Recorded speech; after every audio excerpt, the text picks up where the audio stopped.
오늘 영상에서는 제주 4.3 사건으로 인한 피해 규모와 희생자 및 유가족 보상에 대해 알아보겠습니다. 영상에 앞서 희생자분들께 상가 명복을 빕니다. 2023년 4월에 방송된 꼬꼬무 다랑시구의 비밀 편을 보며 4.3 사건에 대해 관심이 생겨 블로그에 정리했던 내용입니다. 가해자가 권력이면 피해자는 오히려 죄인이 됩니다.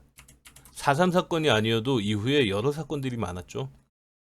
잘못된 권력 앞에 국민이 얼마나 무력한지, 얼마나 오랜 시간 고통을 받아야 하는지 잊지 말아야 합니다. 4.3 사건으로 10,000명이 넘는 죄 없는 제주도민이 학살당했지만 죽은 자는 폭도가 되었고 가족들은 항구해야 했습니다. 피해 사실을 억울함을 어디서 이제 말도 하지 못했죠.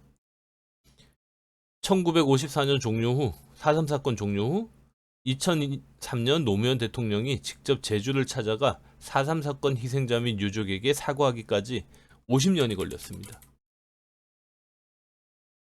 유튜브에는 노무현 대통령의 희생자 추도사 영상이 올라와 있는데 영상의 내용을 정리하면 국가 권력에 의해 저질러진 잘못은 반드시 정리하고 나가야 한다는 과거사 정리를 이제 강조하고 있습니다.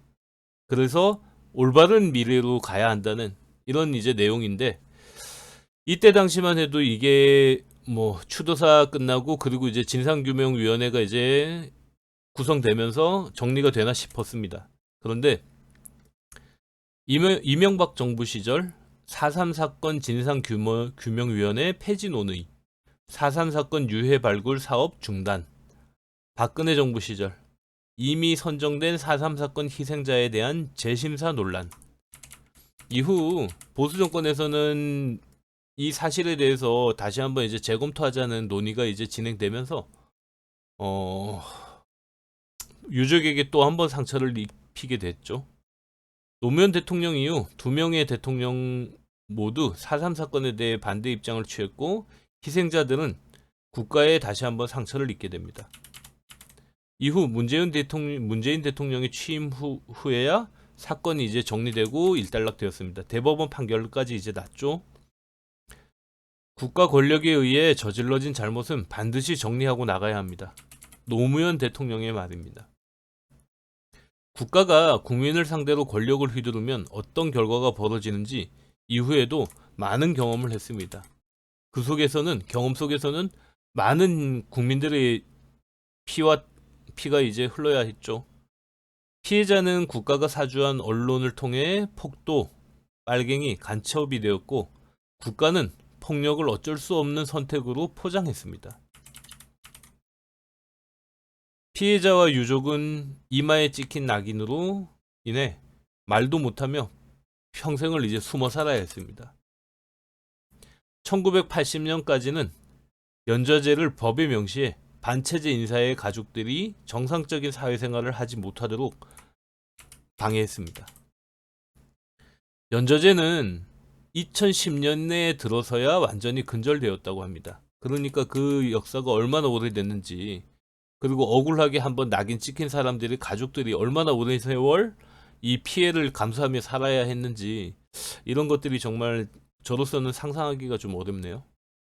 1980년 광주 민주화 운동 역시 광주 시민은 폭도로 몰렸고 폭도를 가족으로 둔 광주 시민은 진상이 규명되기까지 고통을 겪어야 했습니다.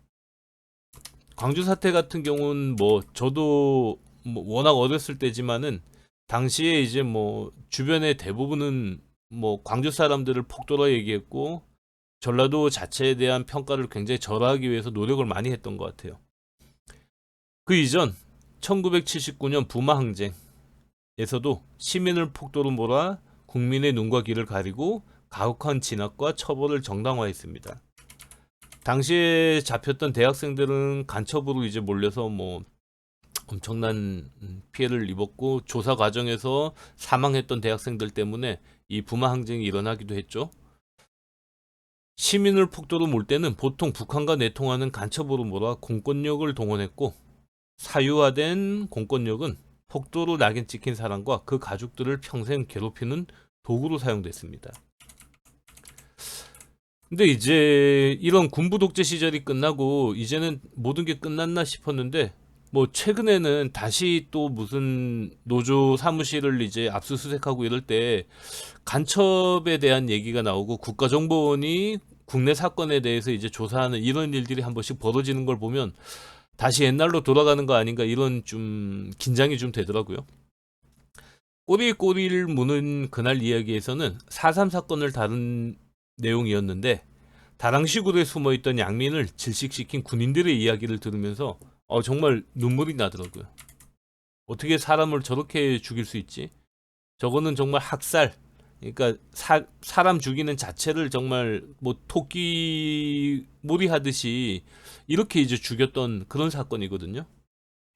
1947년 3.1절 발포 사건과 1948년 4.3 무장봉기로 촉발되었던 4.3은 무장대와 토벌대 간의 무력 충돌과 토벌대의 진압 과정에서 25,000명에서 30,000명의 인명피해를 가져왔습니다. 당시는 제주 상황은 거의 전시에 준하는 상황이었던 것 같아요. 1954년 4.3이 종료되었으나 4.3이 제주도에 남긴 후유증은 컸습니다. 연좌제와 국가보안법의 족쇄가 유가족들을 얽어맸으며 고문 피해로 인한 후유장애, 레드 콤플렉스 등 정신적 상처가 아물지 않았습니다. 4.3으로 인해 일본으로 피신한 사람들은 돌아오지 못했고, 수영 생활을 하다가 돌아온 사람들은 공안기관의 감시에 시달려야 했습니다. 정상적인 생활이 불가능했죠. 일본으로 간 사람들도 돌아오고 싶겠습니까? 국가에서 그런 꼴을 당하고 갔는데 뭐 우리나라가 정말 어떻게 생각됐을까요? 나라에서 확정한 희생자 수는 2020년 기준으로 14,532명입니다. 여기 잘 보이실지 모르겠지만 사망자가 1,422명, 행불자가 3,631명. 그리고 성별 희생자를 보면은 남자가 11,478명, 여자가 3,054명이었습니다. 그중 대부분은 10세에서 40세 사이의 사람이 제일 많았고, 연령이 이제 높아질수록 그 수가 줄어들었습니다. 근데 어린 학생들 그리고 연세가 많으신 분들의 희생도 적지 않았던 것 같습니다. 제주도를 3다도라고 합니다. 돌, 바람, 여자, 이 세 가지가 많다는 의미죠. 근데 저는 4.3 사건을 정리하면서 이 여자가 많다는 것의 의미가 이렇게 슬픈 내용인지 몰랐어요. 처음 알았죠. 4.3 사건 희생자 14,532명 중 11,478명이 남자였습니다. 그중 연령대가 11세에서 40세까지 젊은이가 1,402명이었습니다. 젊은 남자가 많이 죽은 제주에는 여자가 많을 수밖에 없겠죠.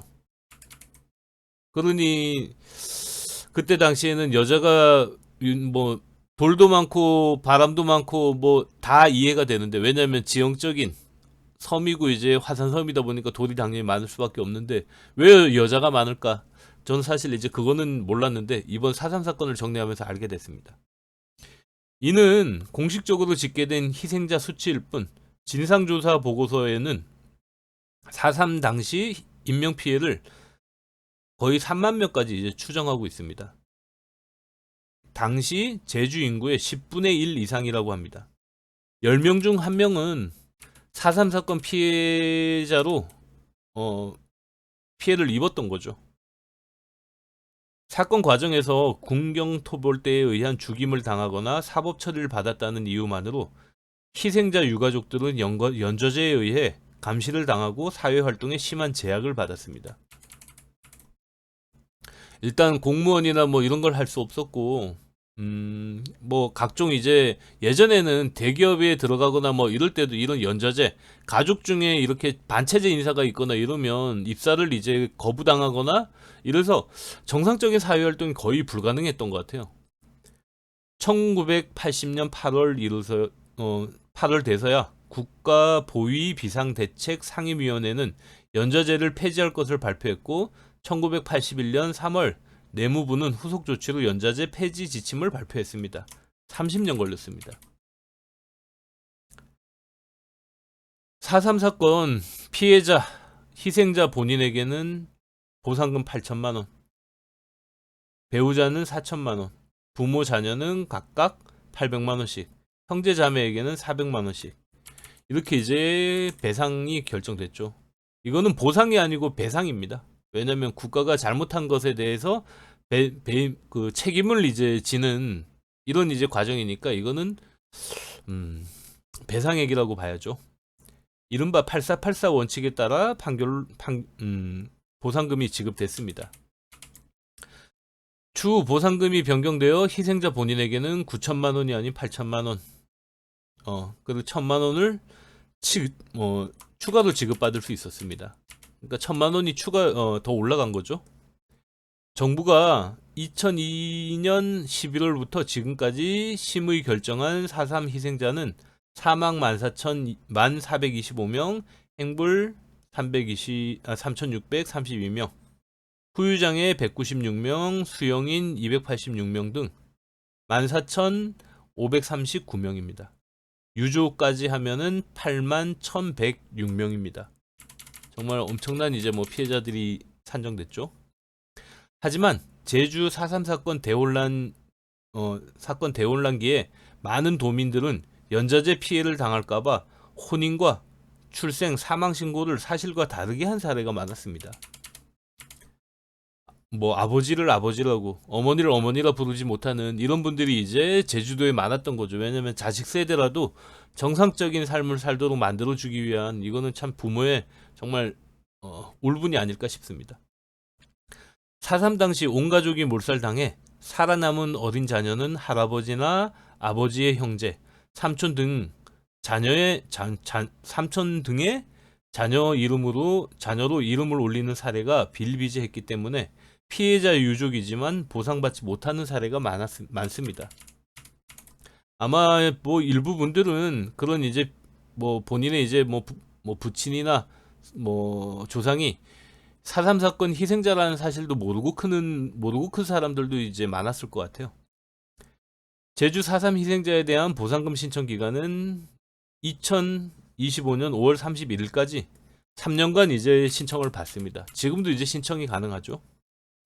제주도청과 제주시청, 서귀포구청 등 이제 43개 읍면동 주민센터 뭐 여기서 이제 다 신청을 받고 있습니다. 보상금 상속은 직계 비속인 희생자의 생존 배우자와 자녀가 1순위입니다.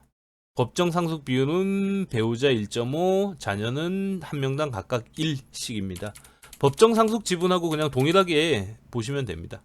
그래서 뭐 희생자가 있다 그러면 배우자, 자녀, 그리고 부모 뭐 이런 식으로 이제 보상을 받게 됩니다.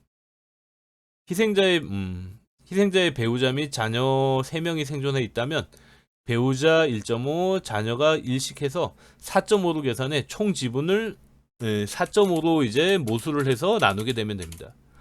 보상금이 만약에 1억 원인 경우 배우자 상속 지분이 4.5분의 1.5, 그러니까 33.3%, 3,333만 원을 이제 배우자가 받게 되고 나머지 이제 자녀 3명은 22.2%의 지분을 3명이 이제 나눠 갖게 돼서 각각 2,222만 원을 이제 받게 됩니다. 희생자를 기준으로 배우자와 자녀가 사망하고 손자, 증손자로까지 이제 대습 상속이 이어지면 상속 지분은 몇십 분의 1까지 될 수 있습니다. 뭐 자녀의 자녀까지 내려가면 아무래도 형제들이 많은 집들은 굉장히 이제 뭐 많은 유족들이 이제 생기게 그 상속자가 이제 생기게 되죠.